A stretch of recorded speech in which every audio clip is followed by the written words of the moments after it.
Welcome to another Bible Time. This is Pastor Bruce. I'm back from my quick little road trip, and today we're in Ezra, chapter 7 and 8.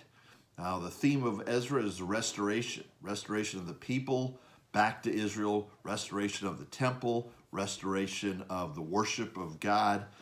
And today we're introduced to a man who led the second migration of people back to Israel, back to Jerusalem. The first one had been under Zerubbabel, and now this next one is under Ezra, probably about 80 years after the first return. And this was a group of a much smaller group, only about 5,000 people. But you can see by reading the text that it was a 4-month journey. So this is quite a trip that they went on. And we're introduced to this man Ezra, who's both a priest from the priestly line, traced all the way back to Aaron, and also a scribe. And a scribe is somebody who more than just takes the minutes at a meeting. The scribe, in biblical terms, is somebody who really knows the law. And history tells us or suggests to us that Ezra was a man who had memorized the first 5 books of the Bible. So this is an extraordinary man that God's going to use to bring the people back. And we've seen so far in Ezra how the Lord has used even pagan rulers for the accomplishing of his purposes and sending his people back.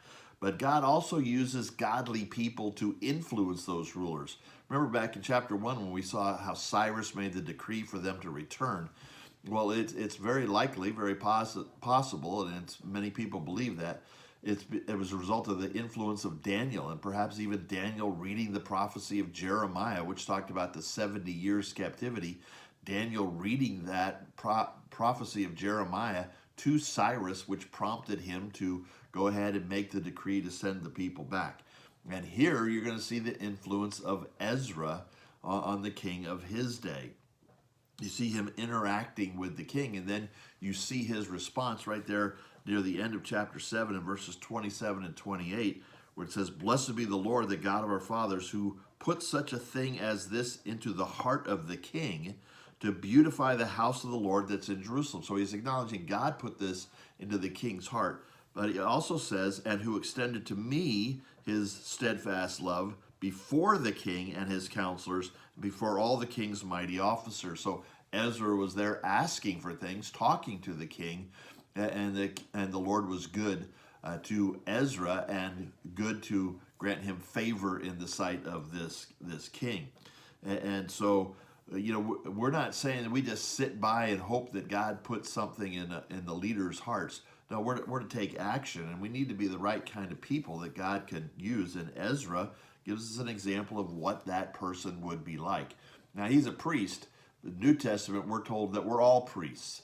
And so some of the things that apply to him certainly should apply to us. For example, in verse 6 of chapter 7, it says that he was a man skilled in the law of Moses. Skilled. He invested time. He took effort to become skilled in the law of Moses. And then verse 10 says, "For Ezra had set his heart to study the law of the Lord and to do it and to teach his statutes and rules in Israel." So here's the pattern. He studies it for himself, he applies it to his own life, and then he passes it on to others. We would call that today making disciples. That would be somebody taking you through, partners, so that you study the law of the Lord and you apply it to your own life, and then you go and take somebody else through, partners. Ezra's that kind of person, and that's the kind of person that the Lord is going to use. But he's not only a man of the word in terms of studying it and applying it and teaching it to others, but he was committed to prayer. And you can see in chapter 8, as he and the group that he's leading take off to Israel, to Jerusalem, that they stop to pray. In chapter 8, verses 21 through 23, it says, "There I proclaimed a fast at the river Ahava, that we might humble ourselves before our God and to seek from him a safe journey for ourselves, our children, and for all our goods." So he's a man of the word. He's a man of prayer. He's serious about it. He's developed skill in the word of God, and he's dependent upon God as they head out on this great trip. And the thing that's repeated in these 2 chapters, I think it's repeated 6 times, is a phrase that sounds something like this: "And the good hand of our God was on us." Would you like that? Would you like the good hand of God on your life? Would you like the good hand of God on the life of Believers Fellowship? Then we need to all follow the example of Ezra and his commitment to the Word and his commitment to prayer. And we're going to have a perfect opportunity to do that this Sunday, because on Sunday morning we're going to be finishing the series we've been doing on standing firm in troubling times from Ephesians 6:10 to 20. And we're going to look this Sunday at verses 18 to 20 to see what the Bible teaches about prayer. So we're going to study it, and then we're going to seek to apply it. Sunday night at 6 o'clock, we're going to meet for a prayer meeting at the church.